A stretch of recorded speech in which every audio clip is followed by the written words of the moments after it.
Good news! Central Americano MBBS just 34 lakhs. Columbus Central University. Rakhi పండుగ రాబోతోంది. అంటే రక్షాబంధనము అంటారు.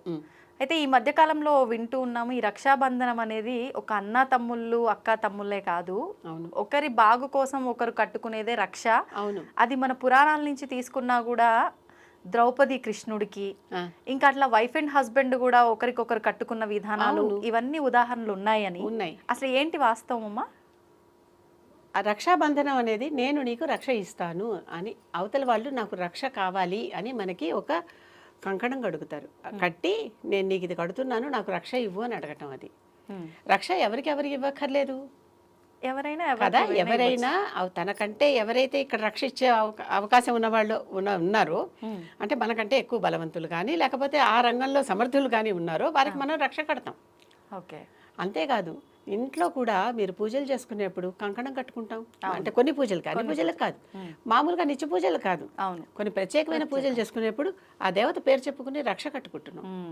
ఈ రక్ష కట్టుకుంటే ఏంటంటే ఇక ఆ దేవత పూజలో ఎటువంటి విఘ్నాలు రావు, వచ్చినా మనం పాటించక్కర్లేదు అని అర్థం.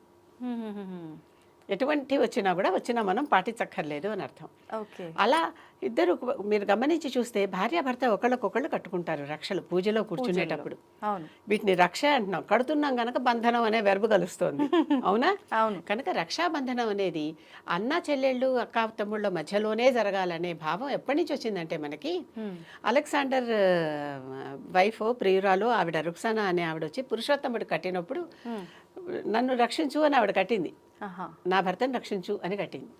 కనుక ఈయన ఆ మాటకి నిలబడి, ఒక వీక్నెస్ ఉంటుందమ్మా ప్రతిసారి ప్రతి చోట కూడా ఈ వీక్నెస్ దగ్గరే ఎక్కడో పడిపోతూ ఉంటాం. అందుకనే చేసేటప్పుడు జాగ్రత్తగా చూసుకొని చేయాలి. ఒక చిన్న ఉదాహరణ ఒకటి చెప్తా, ఇక్కడ పురాణాల్లో కథ ఇది కూడా. ఒక ఋషి తపస్సు చేసుకుంటూ ఉన్నాడు. తపస్సు చేసుకుంటూ ఉంటే ఒక జింక వేటగాడు తరుముతుంటే పారిపోయేసేసి లోపల దూరింది పనశాలలో. ఆ రాజు వచ్చి అడిగాడు ఇతన్ని, ఇక్కడ జింక వచ్చిందా అన్నాడు. చూడలేదు అంటే అబద్ధం, అవును, అనృత దోషం. చూశాను అంటే అతను వెళ్ళి జింకను పట్టుకుని చంపుతాడు, అది హత్యాదోషం. అంతే కదా. కనుక ఏం చేయాలి? అప్పుడు ఆ ఋషి ఆలోచించి చూసింది చెప్పలేదు, చెప్పేది చూడలేదు అని చెప్పాడు. చెప్పే నోరు చూడలేదు, చూసే కన్ను చెప్పలేదు. చాలా లాజిక్గా అర్థమవుతుంది కదా. ఎంత లౌక్యంగా ఉండాలో ఈ ప్రపంచంలో మనకి చెప్పేటటువంటి సమాధానం ఇది. అవునవును. కనుక అతనికి ఏ దోషం అంటలేదు. సరే, ఇతని వీక్నెస్ ఆయనకు అర్థమైంది రాజుకి. ఈయన భాష ఏదో అర్థమైనట్టు కానట్టు ఉంది, ఏమిటో చూసింది చెప్పలేదంటాడు, చెప్పింది చూడలేదు, సమాధానం చెప్తే కదా. అంతే కదమ్మా, అంతే కదా.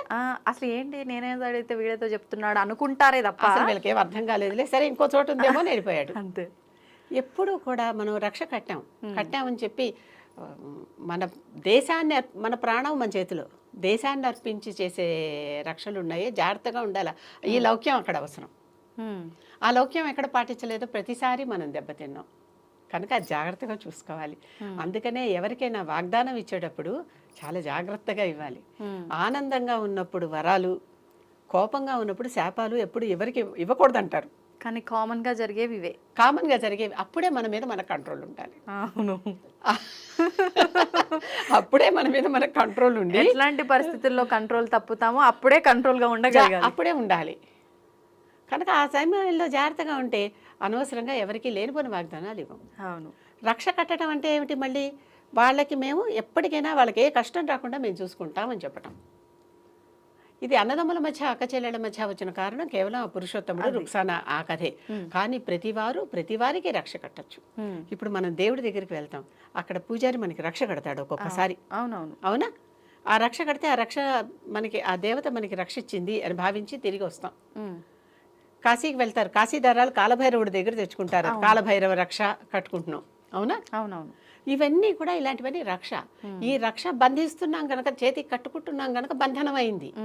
అంతేకాని దీనిని కేవలం రాఖీకే ముడిపెట్టడం, రాఖీ అంటే ఈ రోజుల్లో చేసుకుంటున్నటువంటి బ్రదర్స్ సిస్టర్స్ మధ్యన మాత్రమే అన్వయించటం చాలా లిమిటెడ్ నాలెడ్జ్. అది ఒక భాగం, అది కరెక్టే. వాళ్ళు కూడా ఒకళ్ళొకళ్ళు రక్ష అడగచ్చు కదా, అడగచ్చు. భార్యకి భర్త, భర్తకి భార్య రక్షణ లేకపోతే ఈ రోజుల్లో ఎన్ని చూస్తున్నాం. అవునవును, అర్థమైందా? ఘోరాలు కదా, ఘోరాలు భయంకరమైనవి. అటు నుంచి ఇటు, ఇటు నుంచి అటు. అంతే అంతే. కనుక వాళ్ళిద్దరూ రక్ష కట్టుకుంటే ఒకళ్ళకొకళ్ళు వాగ్దానం చేసుకున్నట్టేనా? అవును. ఇలాంటి రక్షలు మనకి జీవితంలో ఉపయోగపడతాయి. అంటే ఇలాంటి రక్షలు ఉండొచ్చు కానీ అక్కడ ఒక బంధాన్ని క్రియేట్ చేయడం అనేది కరెక్ట్ కాదు. అంటే ఇది కట్టడం వల్ల అన్నా చెల్లెళ్ళే అయిపోతారు ఇలాంటివి, అంటే మనం ఆ రోజున చాలా చాలా ఇది చాలా కొన్ని ముతక సామెతలు కూడా హిందీలో చాలా ఉన్నాయి వీటి మీద. అసలు ఆ పద్ధతి అనేదే తప్పు. మనసులో మన భావం ఏంటప్పుడు, నాకు నువ్వు రక్ష ఇవ్వు అంతే అంతే. అప్పుడు వాళ్ళు మనకి ఇన్ రిటర్న్ ఆశీర్వదించి నేను నీకు రక్ష ఇస్తాను అంతే.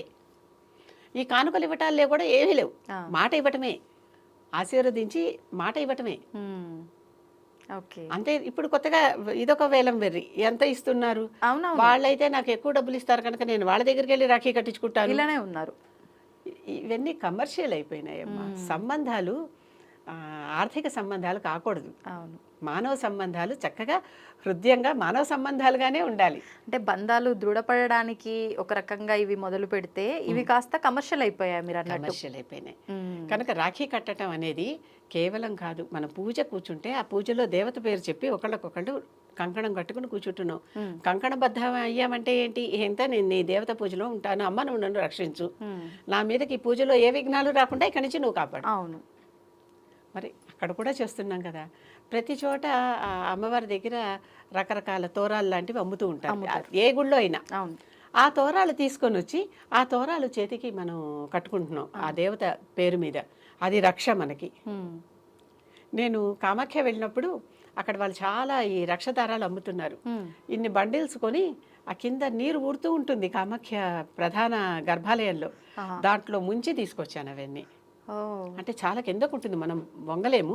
అక్కడ కింద ఒక పూజారి కూర్చుని ఉన్నారు, ఆయనకి ఇస్తే ఆయన దాన్ని తడిపి నాకు ఇచ్చారు. అవన్నీ తీసుకొస్తే మళ్ళీ ఎడిపోతాయి, తీసుకొచ్చి ఇంట్లో పెట్టాను. ఎవరికి రక్ష కావాలన్నా అది కడతా నేను. ఆవిడ రక్ష, నా రక్ష కాదు, ఆవిడది కదా తీసుకొచ్చాను, ఆవిడ రక్ష. ఇలా రక్ష కట్టుకోవటం అనేది మన పద్ధతిలో, మన శాస్త్రంలో, మన ఆచారాల్లో ఉన్నది. వాటిల్ని కొద్ది భాగం మాత్రమే, ఒక సెక్టార్లో మాత్రమే చూసేసి అదొక్కటే రక్ష అనుకోకూడదు. ఎన్నో ఇంత మొత్తం ఇదంతా కూడా రక్షే. అవును, దేవత నుంచి రక్ష, ఒక మనిషికి ఒక మనిషి నుంచి రక్ష, భార్యకి భర్త నుంచి రక్ష, భర్తకి భార్య నుంచి రక్ష, అన్నకి చెల్లి నుంచి రక్ష, చెల్లికి అన్న నుంచి రక్ష. ఇది ఈ మ్యూచువల్ అండర్స్టాండింగ్ అనేదే రక్ష అనేది. ఇప్పుడు ఈ పండగమ్మ అంటే మీరు చెప్పిన విధానం చూసినా, ఇప్పుడు ఆచరించే విధానం చూసినా ఎవరైనా జరుపుకుంటారు. కానీ కొంతమంది చెప్పడం ఏంటంటే ఇది నార్త్ ఇండియన్స్ మాత్రమే బాగా వేడుకగా జరుపుకునే పండుగ, అసలు ఇది ప్రాంతీయ పండుగ, అక్కడి నుంచి మనం తెచ్చుకున్న పండుగ అంటారు. ఇది వాస్తవమా? అది పూర్తిగా అవాస్తవం. ఇప్పుడు కొన్ని విషయాలు మన దగ్గర పూర్వకాలం నుంచే ఉన్నాయనేది మనకి కూడా తెలియని పరిస్థితి చాలా సార్లు. ఎందుకంటే మనకు అవేవి ఎక్కడా నేర్పలేదు కనుక కొత్తగా చెప్తున్నారే ఏమిటో ఇవన్నీ అని అనుకుంటారు. కొత్తవి కాదు, పాతవే కొత్తగా చెప్పుకుంటున్నాం. కనుక ఇవన్నీ నార్త్ ఇండియా నుంచి వచ్చినవి కాదు, మొత్తం మన భారత ఖండం అంతా భారతవర్షే భరతఖండే అని చెప్పుకుంటున్నామా, ఇదంతా కలిపి ఒకటే కుదురు. ఈ మొత్తం వీటిల్లో ఉన్న పద్ధతులే మనమందరం పాటిస్తున్నాం. దాంట్లో మళ్ళీ భాగాలు పెట్టుకోకర్లా, భాగాలు పెట్టుకుంటున్నాం దాంట్లో కూడా. ఎందుకని మన అడ్రస్ చెప్పేటప్పుడు శ్రీశైలస్య వాయువ్య ప్రదేశే అంటే అక్కడ దగ్గరలో ఉన్న జ్యోతిర్లింగం ఏదో పట్టుకుని ఆ జ్యోతిర్లింగానికి ఏ డైరెక్షన్లో ఉన్నామో చెప్పుకుంటున్నాం. అవును, అది సంకల్పంలో. అంటే ఇవన్నీ అంతేగాని మనం విడగొట్టడం కాదు, అది నేను ప్రస్తుతం ఇక్కడ ఉన్నాను అని చెప్పటం. స్టిల్ వీఆర్ ఆల్ భారతీయులమే మనమందరం. భారత అంటేనే అర్థం ఏంటి, వెలుగులో రమించేది అని అర్థం. భా అంటే వెలుగు, రశ్మి, కాంతి. మనకి లేని ఆచారం ఏంటి, అన్ని పద్ధతులు మన దగ్గర నుంచే వెళ్ళినాయి. మొట్టమొదటి డాక్యుమెంట్ ప్రపంచంలోనే ఋగ్వేదం మొట్టమొదటి డాక్యుమెంట్. దాంట్లో అసలు హోమాదులు ఎలా చేయాలి, యజ్ఞయాగాదులు ఎలా చేయాలి అనేవి చెప్పారు. ఇవన్నీ అక్కడి నుంచి వచ్చినటువంటి శాస్త్రాలే. చేసేటప్పుడు కంకణం కట్టు కూర్చుంటున్నావా అంటే కంకణం గురించి వాళ్ళు చెప్పారు అక్కడ.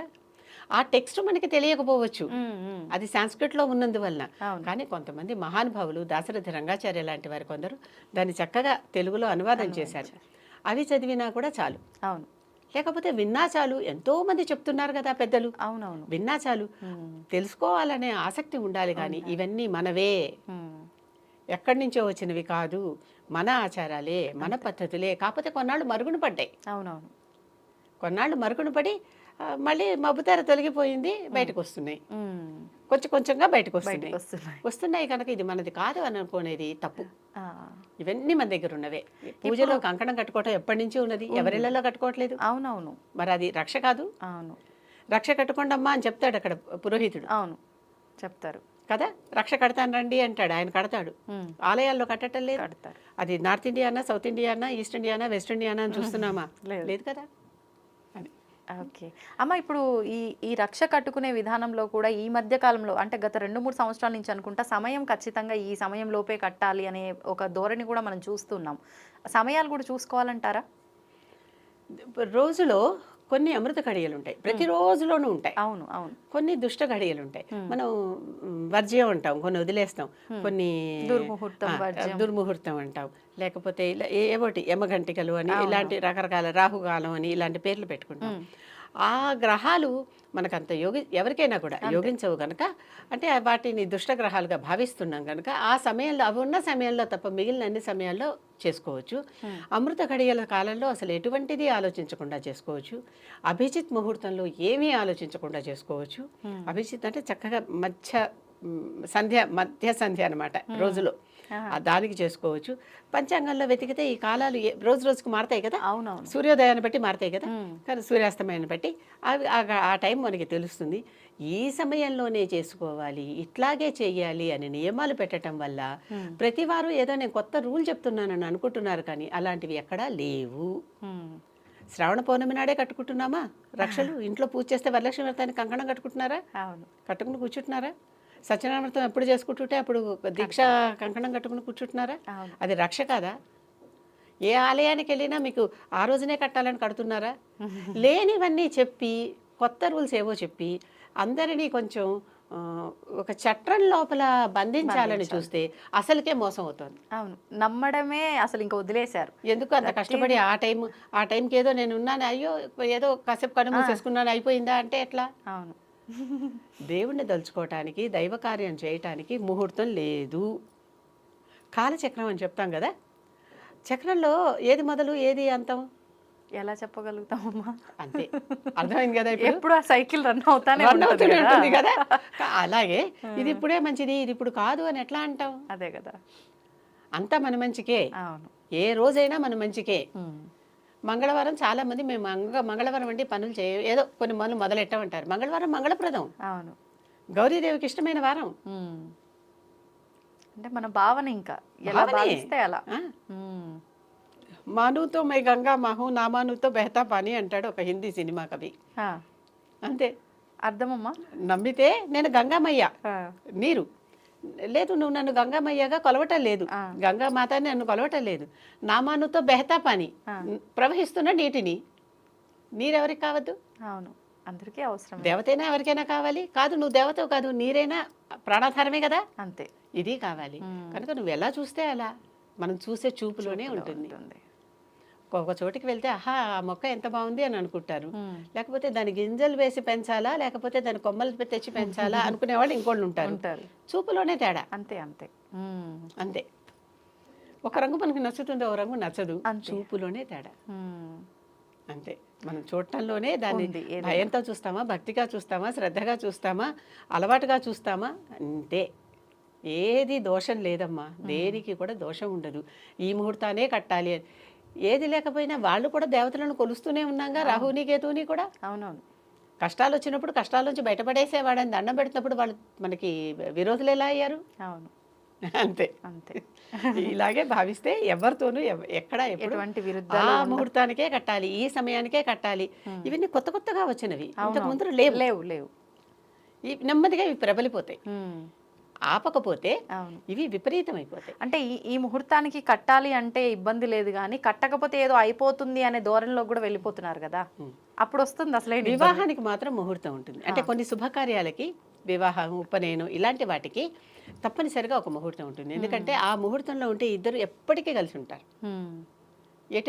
ఉపనయనం దగ్గర ఉపాధ్యాయ విద్యకి, అంటే విద్యకి వెళ్తూ ఉపాధ్యాయుడి దగ్గరికి వెళ్తూ గురుకులానికి వెళ్తూ విద్యార్థి మొదలుపెట్టే ఫస్ట్ సంస్కారం అనమాట అది. షోడశ సంస్కారాల్లో ఉపనయనం. ఇది చేసుకుని వాళ్ళు గురుకులానికి వెళ్తారు. కనుక